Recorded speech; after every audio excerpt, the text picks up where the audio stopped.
이렇게 여기저기서 받은 거를 정리해가지고 박스에서 이렇게 보내는 사이였죠. 이 땅에 참으로 많은 남아도는 물품들이 참으로 많습니다. 근데 저 땅에는 그 조그마한 것도 되게 귀합니다. 그래서 저희들이 그걸 모아서 나눠줬습니다. 근데 그 큰 기쁨이었습니다. 마지막에 나왔던 그 학교 전교생이 도회를 해가지고 저희들을 환대를 했습니다. 그때 도회를 해가지고 환대할 때 저희들이 쓴 재정이 딱 100만 원이었습니다. 그 100만 원에 전교생이 다 나와가지고 또 교장 선생님은 뒤에 승려가 있음에도 한국교회에서 이렇게 우리를 도와주고 있습니다. 이렇게 얘기합니다. 과거에는 상상을 못합니다. 과거에는 또 제가 목사 비자로 이제 한 5년 전부터 받기 때문에 교회를 통해서만 했지 다이렉트로 학교로는 안 했으나 이번에 그 요청을 받고 하게 됐죠. 근데 거기 갔을 때 부득불 간 거는 사실이나 승려가 있고 교장 선생님이 그렇게 대담하게 얘기하시는 그 모습 속에 참으로 스리랑카가 너무나도 힘들어졌구나. 과거 같았으면 사찰들이 가만 안 있거든요. 어디 교회에서 와서 학교에.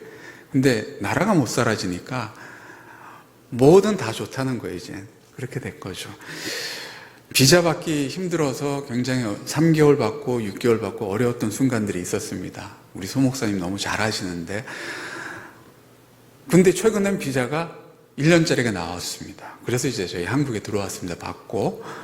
그러니까 나라가 힘드니까 달러가 필요하니 그냥 이런 돈 저런 돈 다 받겠다는 거죠.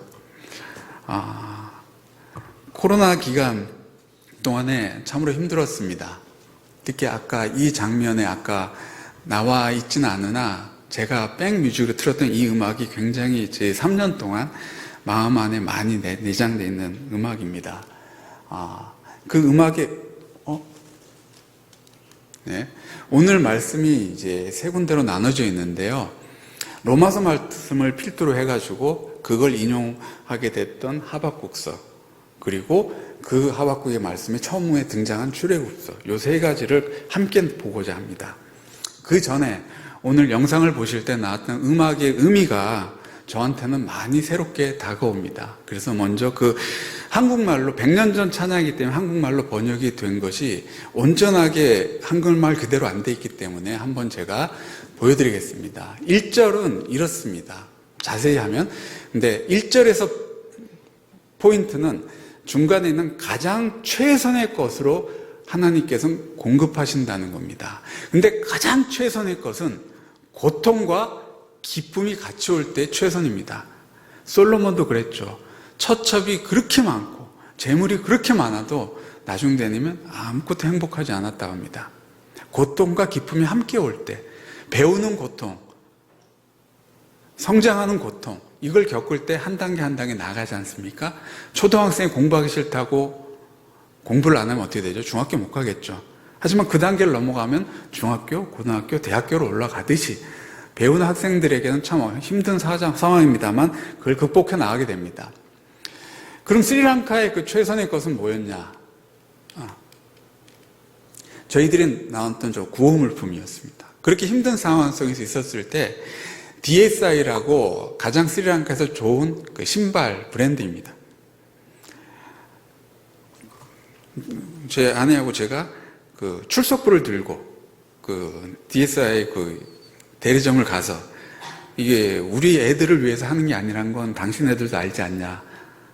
그 하얀색 운동화거든요. 근데 저기 최상급입니다. 그거를 출석부를 쭉 주면서 가장 못 사는 애들 것만 추려서 이렇게 가져왔으니까 좀 달라 하니까 그분들이 할인을 해줬습니다. 뒤에는 이제 가방이고 그 옆에는 학용품도 많습니다. 그 옆에 이제 쌓아놓을 데가 없어서 옆에 이렇게 있는데요. 그들에게 고통스러운 순간이 있었습니다만 가장 고통스럽게 되다 보니 어정쩡한 고통일 때는 지원이 안 가는데 너무 힘드니까 그 장소를 타켓으로 딱 찍어서 지원을 가게 된 거였죠. 그들에겐 참 그때 기쁨이었을 겁니다. 두 번째, 2절에서는 책임을 하나님께서 우리에게 지우지 않는다는 겁니다. 책임을 하나님께서 오로지 지고 가시겠다는 겁니다. 우리에게는 능력을 주시겠다고 합니다. 내 사는 날에 능력이 충분히 있으리라. 신명기 말씀입니다. 여러분, 우리에게 능력이 있습니다. 그 능력은 위로부터 내려왔습니다. 근데 그 능력에 대한 책임은 주님을 위해서 사역한 부분에 있어서는 결코 우리에게 책임을 묻지 않겠다고 하십니다. 개인적인 욕심이 있을 땐 다르겠죠. 3절의 경우에는 3절과 2절에 이 책임을 묻겠다고 했는데 여기 영상에 잘 안 보이시겠지만 깐너네, 먹을 것도 없고, 뒤쪽에 가면 가스네, 아까 가스 줄 쫙 쓴 거 보셨죠? 한국에서는 이제 도시가스로 해가지고 전체적으로 하고 있지만 스리랑카에서는 개별적으로 가스를 사가지고 이제 집집마다 하게 됩니다. 그러니까 가스 살 돈이 없으면 이제 장작을 떼어서 하죠. 우리가 스리랑카 있었을 때 그런 추억이 있었습니다. 가스도 안 주고 전기도 안 나오고 그 차량 주유 아까 보셨겠지만 한 5박 6일 이렇게 줄 서가지고 받는 케이스도 많았어요. 급하면 그렇게 해야 됩니다. 그러니까 싸움도 많이 일어나겠죠. 근데 어떻게 할 방법이 없어요. 그래서 한국에서 인덕션으로 전기로 하는 걸 보내줬는데 전기가 또 잘 안 나오니까 이것도 힘든 거예요. 그래서 처음으로 장작을 떼어가지고 계란 프라이하고 라면을 한번 해봤습니다. 3시간을 걸쳐가지고 계란 프라이하고 라면을 먹는데 꿀맛이었어요. 우리 애들이 그 수도에서 온 애들하고 같이 모여가지고 그냥 장작을 떼우니까 여기가 좀 시커매지지 않습니까? 잠깐의 추억이었지만 그들에게는 어마어마한 고통이었습니다. 경험해 볼 수 있는 귀한 시간이었죠. 너무 힘드니까 이 상황이 옵니다. 그래서 책임을 묻고 있는 장면인데, 이건 정부를 향해. 근데 하나님께서는 그 책임을 오롯이 나한테 지게. 그것이 십자가 아닙니까? 지금 위에도 천정에도 보니까 십자가 형태가 뚜렷하게 딱 보이는데요. 십자가가 이 책임을 우리에게 주지 않고 하나님께서 지고 가셨다는 의미지 않습니까? 선교주를 우리를 보내신 하나님께서는 책임을 우리에게 묻지 않으세요. 하나님께 질 테니. 선교사로서 우리를 부르셨고 우리 가정에 그 땅을 밟은 이래로 하나님께서는 저희들에게 참 많은 걸 부어주셨습니다. 그 중에 가장 큰 게 저기 뒤에 앉아있는 우리 자녀들이라고 할 수 있겠죠. 그 다음에 3절 같은 경우가 이제 도와주세요. 이 부분이 꼭 필요합니다. 그러니까 3절에 정리하면 최선의 것을 항상 공급하신다는 확신, 두 번째는 책임을 우리에게 지어주지 않으시고 책임을 오롯이 주님께서 지신다는 것, 세 번째는 도와달라는 기도는 반드시 들어간다. 근데 무작정 도와달라는 것이 아니라 우리가 주님 오시는 그날까지 우리가 그 사역, 주님께서 맡기신 거를 할 수 있게끔 도와달라는 겁니다. 그 도와달라는 의미를 담은 기도가 바로 이 부분입니다. 아마 소 목사님은 그때 당시 오셨을 때 아이들이 이 찬양과 기도하는 장면을 보셨었는데 이때는 애들이 좀 적을 때입니다. 근데 이 많은 애들이 정말 기도 열심히 하지 않습니까? 얼마나 우리가 평상시에 기도하는지 전 잘 모릅니다. 근데 그 기도를 하나님께서 땅에 떨어뜨리지 않으시겠죠. 이런 찬양과 기도 속에 저희들이 이제 선교를 하게 됩니다. 참 하나님께 감사드리는 순간순간이 있습니다. 그럼 이 하박국 말씀에서 왜 제가 이 본문을 가져왔을까요? 제가 이번에 선교를 이제 보고 설교를 위해서 나오면서 작년 12월부터 이제 이 설교 본문은 준비를 한 겁니다. 제가 이렇게 길게 설교 본문을 준비한 적도 없고요. 하나님께서 주신 말씀이셨어요. 근데 왜 하박국서에 있었을까? 하박국 본문은 이렇습니다. 하나님께서 왜 갈대아 사람을 통해서 우리를 침해하는 거예요? 그거를 따지는 겁니다. 왜 하필이면 하박국? 왜 갈대아입니까? 하박국은 끊임없이 묻습니다. 주님께. 왜 일본을 통해서 우리를 이렇게 힘들게 하십니까? 라는 그 과거의 독립투사들의 기도문일 수도 있습니다. 그렇게 기도할 때 주님께서 말씀을 하십니다. 그러니까 또 하박국이 또 묻습니다. 이 과정이 몇 번 왔다 갔다 한 게 하박국 1장이고요. 2장에서 드디어 하나님께서 말씀을 하십니다. 이 정한 때에 묵시는 정한 때가 있나니 종말이 속히 이루겠고 결코 거짓되지 아니하리라. 다 함께 읽어볼까요? 중요하기 때문에 비록 더딜지라도 기다리라. 지체되지 않고 반드시 응하리라. 기다리라. 반드시 응하리라. 이 말씀입니다. 여러분, 때는 옵니다. 그 때를 우리는 기다려야 됩니다. 반드시 그때는 오기 때문에 우리의 기도는 응답을 받습니다. 그 다음에 4절입니다. 보라, 그의 마음은 교만하며 그 속에서 정직하지 못하나 의인은 어떻다고요? 그의 믿음으로 말미암아 산다고 했습니다. 그의 믿음으로. 여기서 이제 믿음이 굉장히 중요하게 다가옵니다. 이 믿음을 히브리어 원어로 에무나라고 하는데, 이 에무나 단어가 구약 성경에 49번이 등장합니다. 그 49번 등장하는 그 믿음의 의미에 첫 번째가 이 본문이었습니다. 출애굽기 17장. 근데 17장 전체를 돌아보셔도 믿음이란 단어는 나오지 않습니다. 그러면 17장을 잠깐 정리해드리면 17장은 크게 두 부분으로 나눕니다. 전반부는 이 르비딤 땅에 갔을 때 백성들이 불만을 막 털어놓습니다.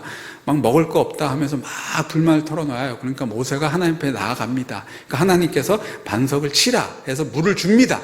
그게 전반부 내용이고, 그렇게 했을 때 내 지팡이를 손에 쥐고 가라. 그래서 여호와께서 우리 계신가 안 계신가 하였음이라 해가지고 그 이름까지 다 바꾸게 됩니다. 르비딤을 마사로. 그때의 8절에 보시면 아말렉이 쳐들어오게 됩니다. 즉 이 두 사건이 딱 맞물려 있습니다. 200만이 넘는 그 인구가 사막에서 대이동을 하는데 갑자기 사막에서 물이 터져 나왔습니다. 아말렉이 그 소리를 들었습니다. 그래서 쳐들어왔습니다. 싸웠습니다. 여호수아가 앞장섰죠. 앞장선 그 여호수아가 앞을 향해 나아갈 때, 그 다음에 어떻게 하죠? 여호수아가 어떨 때는 이게 어떨 때십니까? 하나님의 지팡이를 손에 잡고 모세가 딱 섭니다. 근데 모세가 올리면 이기고 내리면 지고, 이거를 반복하게 됩니다. 이것이 이 본문입니다. 여러분, 그러고 나서 마지막에 이제 15절에 여호와 니시라고 명명하면서 하나님께서 우리 아말렉과 더불어 대대로 싸우리라. 아까 하박국 말씀에 기다리라, 반드시 응하리라. 여기서 여호와께서 우리를 위해서 대대로 싸우리라. 이 두 말씀이 너무 중요합니다. 반드시 응하리라, 대대로 싸우리라. 우리 신앙인의 마음 깊숙한 심부 깊이 담겨야 될 메시지가 아닌가 싶습니다. 제가 스리랑카에 2년차까지 이제 스리랑카 말을 배우지 않습니까? 그때 저를 말을 가르쳐 주신 분이 승려들입니다. 그럼 승려들이 이렇게 제가 나이 먹어서 40이 넘어서 갔으니 일반 학생은 아니라고 생각했겠죠. 처음에 1년 동안은 잠잠히 가르치다가 갑자기 당신이 아무리 복음을 정해도 이 사람들은 안 변할 것이다. 그리고 복음을 받아들이는 일은 없을 것이다. 이렇게 얘기를 합니다. 제가 목사고 선교사란 걸 알고 있으면서도 그냥 모른 척 하고 있는 겁니다. 왜냐? 자신감입니다. 소승불교는 신부 깊숙한 데부터 이 불교의 의식이 어마어마하게 강합니다. 무슬림처럼 폭력적인 부분이 있는 것도 아니고요. 그들은 내공이 잔뜩 쌓여있다 생각하시면 됩니다. 우리 안에 유교 문화가 깊이 뿌리박혀 있듯이 그들에게는 소승불교의, 대승불교가 아니면 우리나라 불교랑 약간 다릅니다. 너무나도 그 의식이 가득히 있습니다. 어릴 때부터 대대로 내려옵니다. 그리고 기독교에 대한 반감이 심합니다. 450년 동안 기독교 국가에 핍박을 받았습니다. 포르투갈, 네덜란드, 영국에게. 그러니까 기독교 국가 아닙니까? 세계 국가다.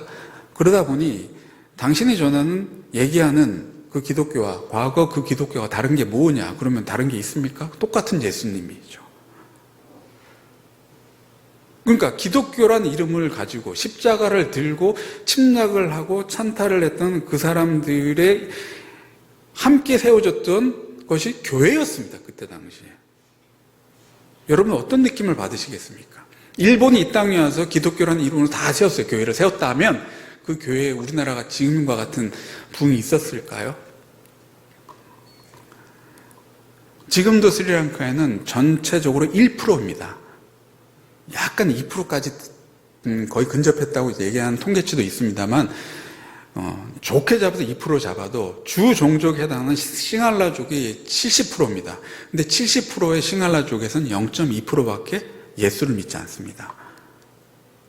그래서 미전도 종족 순위에서 상당히 상위층에 속합니다. 그 이유는 소승불교 때문입니다. 여러분들은 얼만큼 신부 깊숙이부터 예수 그리스도를 믿으시는지요. 저는 그래서 그들하고 같이 있을 때 많이 배웁니다. 그들의 불심에 대해서 얘기하다 보면. 스리랑카를 온 분들이 느낍니다. 어제도 캄보디아 선교사님하고 대화를 나눴지만 스리랑카 가본 분들이 스리랑카 되게 깨끗하대요. 맞습니다. 오시면 소 목사님도 보셨겠지만 후진국이 못 산 나라가 인도에서 오신 선교사들도 놀랐는데 어떻게 도시가 이렇게 깨끗하냐는 거예요. 잘 쓸어요. 쓰레기가 전혀 없는 건 아니에요. 많죠. 근데 후진국 치고는 상당히 깨끗합니다. 새벽마다 이렇게 쓰는 소리가 많이 들려요. 눈은 안 내리기 때문에 눈 치울 일은 없습니다만 우리에게 있어가지고 그런 나라에 사는 것도 큰 축복이었습니다. 여러분, 그러나 모세의 이 사건은 리비딤에서 그렇게 출애굽 17장에 쓴 다음에 민수기 20장에 위에 갔을 때 동일한 사건이 일어납니다. 그때 모세가 하나님께서 물을 내라라고 명령하라고 하셨는데 그때 내가 너희를 위해서 물을 주겠다 하면서 반석을 칩니다. 그 사건으로 모세가 못 들어갑니다. 하나님께 징계를 받은 거죠. 하나님께서 모세를 얼마나 이뻐하셨습니까? 하지만 한순간에 실수라면 실수입니다. 여러분, 우리에게 책임은 묻지 않으시나 자기가 순간 딱 드러났을 때 모세조차 하나님께서는 물론 모든 것이 하나님의 계획 가운데 있었던 일이 있죠. 우리에게 있어가지고 그만큼 믿음은 중요합니다. 하나님에 대한 전적 신뢰. 하나님께서 말로 하라 그러면 말로 하고 행동으로 옮기라 그러면 행동으로 옮기면 됩니다. 이거를 과거에 이렇게 했는데 왜 이번엔 이렇게 해야 됩니까? 이게 아니라 과거에 그렇게 했어도 이번엔 이렇게 하라고 하면 이번엔 이렇게 해야 되나 보다 해가지고 그렇게 하면 됩니다. 이 말씀이 이제 오늘의 메인 주 말씀인데요. 복음에는 하나님의 의가 나타나서 믿음으로 믿음에 이르게 한다고 했습니다. 그리고 의인은 믿음으로 살죠. 믿음이 3번 나옵니다. 이 말씀 3개가 다 똑같은 말입니다. 출애굽기, 하박국, 로마서 요괴. 그럼 여러분 이 믿음이 어떤 믿음일까요? 우리가 흔히 아는 믿음의 성격하고는 조금 다릅니다. 로마서 3장 3절 보시게 되면 어떤 자들이 믿지 아니하였으면 어찌하려 그 믿지 아니함이 하나님의 미쁘심을 패하겠냐. 잠시 후에 찬양 부를 찬송가의 일부분을 보시면 3절에 주 하나님 아버지는 참 미쁘다 이렇게 얘기합니다. 즉 하나님의 믿음입니다. 여기 학생 일부분은 조금은 있으니까요. 영어의 믿음을 2가지로 표현합니다. faith하고 believe로. 근데 우리는 일반적으로 believe, 해는 동쪽에서 뜬다. 이거는 그냥 일반적인 믿음입니다. 그렇죠? 근데 하나님께서 얘기하시는 faith는 조금 성격이 다릅니다. 디모데후서하고 이제 제가 새 본문을 드릴 텐데요. faith를 나의 my faith, 내 믿음이라 표현하는 구절이 딱 성경에 3번 나옵니다. 첫 번째가 디모데후서인데요. 바울이 디모데에게 죽기 직전입니다. 바울 서신 13권 중에 마지막 서신 디모데후서 마지막 장입니다. 그때 디모데에게 이런 말을 합니다. 너가 나 믿음 알지? 이때 씁니다. 그만큼 사도 바울의 믿음에 대해서는 하나님 앞에 붙들려 있었다는 자신만의 의지가 있었던 거죠. 2번째가 야고보서에 있는 내용입니다. 행함이 없는 내 믿음을 내게 보이라. 나는 행함으로 내 믿음을 보이리라. 그때 19절 말씀이 참 마음에 와닿죠. 귀신들도 믿고 떠든다고 합니다. 귀신들도 예수님이 그리스도고 구세주인 걸 믿습니다. 우리의 믿음이 그 정도 되면 안 되지 않을까요? 사단도 믿습니다. 하나님이 계신 거 믿고요. 예수 그리스도 십자가에 달리신 이유가 뭔지 믿고요. 다 믿어요. 우리의 믿음이 그 정도 되면 안 되겠죠. 야고보 사도가 저 얘기를 할 때 무슨 말이 들릴까요? 즉 행함이 없으면 그 믿음은 죽은 믿음이라는 얘기예요. 즉 사과 나무 보면 사과 열매가 맺혀져요. 무화과 나무를 봤을 때 무화과 열매가 있어야 됩니다. 우리가 사과 나무 아름답게 피는 걸 보려고 그 나무를 심는 게 아니라 사과 열매를 때문에 그 나무를 심듯이 무화과 열매를 위해서 무화과 나무가 있습니다. 열매를, 그게 꼭 과정은 중요하지 않고 결과만 중요하다. 그 의미가 아닌 그 결과가 나타나게 돼 있다는 겁니다. 즉, 그 행위를 통해서 구원을 받는다는 것이 아니라 우리의 구원의 결과는 행위로 자연스럽게 드러난다는 겁니다.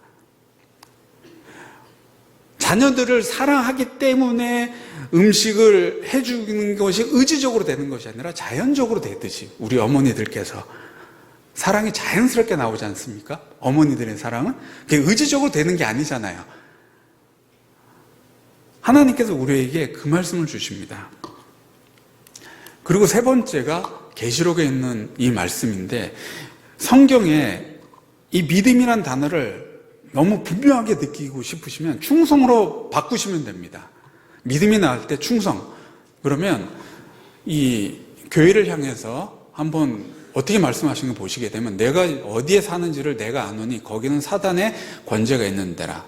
내가 내 믿음을 굳게 잡아서 내 충성된 my faithful 증인 안디바가 너희 가운데 꼭 사단에 사는 곳에서 죽음을 당할 때 나를 믿는 믿음을 저버리지 아니하였도다. 이게 주님이 하신 말씀입니다. 즉 자기를 그렇게 충성되게 따랐던 그 안디바라는 그 인물에 대해서 주님께서 말씀하시는 겁니다. 우리가 저 말씀을 주님께 들어야 되지 않겠습니까? 하늘나라 가기 전에 저 말씀을 듣고 가야 되지 않겠습니까? 하나님께서 원하시는 종은 저런 모습입니다. 충성된 내 증인, 누구 자기 이름을 거기에 새겨 넣을 수 있어야 되지 않겠습니까? 저 안디바라는 그 이름 속에 자기 이름이 있을 수 있도록. 제가 아까 소승불교에 대해서 얘기했는데요, 이 충성이라는 단어가 한자의 의미를 보시면 어르신들이니까 아시죠? 마음의 중심, 가운데 중 마음 심자니까 마음의 중심에 말씀 원자, 말씀이 이루어진다는 것이 충성의 의미입니다.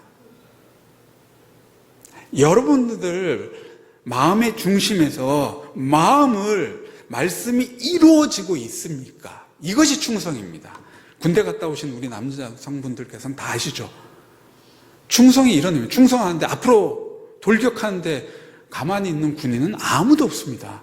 한번 생각해 보고요. 제가 죽을 수도 있잖아요. 이렇게 토다는 군인 없어요. 앞으로 가라고 하면 갑니다. 죽음을 각오하고 갑니다. 이것이 충성이고, 이 충성의 의미가 믿음입니다. 여기서 얘기한 단어가 똑같습니다. 즉 우리의 믿음은 이런 믿음입니다. 해가 동쪽에서 뜬다는 믿음이 아니라 하나님을 내 구주로 확실하게 영접한 우리의 존재 자체는 진실로 세상 사람들이 감당 못하는 이런 믿음이 되지 않으면 저희 선교지에 있었던 그 소승불교 사람들을 결코 변화시킬 수가 없다는 것을 제가 지난 15년 동안 있으면서 뼈저리게 느낍니다. 제 스스로가 그들보다 종교성이 좋지 못한데 어떻게 변화를 일으키겠습니까? 여러분들의 삶 속에서 크리스찬으로서의 향내가 나지 않는데 어떤 사람이 교회로 오겠습니까? 그렇지 않습니까? 우리에게 있어가지고 참 그리스도인다움이 참으로 필요합니다. 이분을 아시는 분도 계시고 모르시는 분도 있는데, 강원희 박사라고 의사십니다.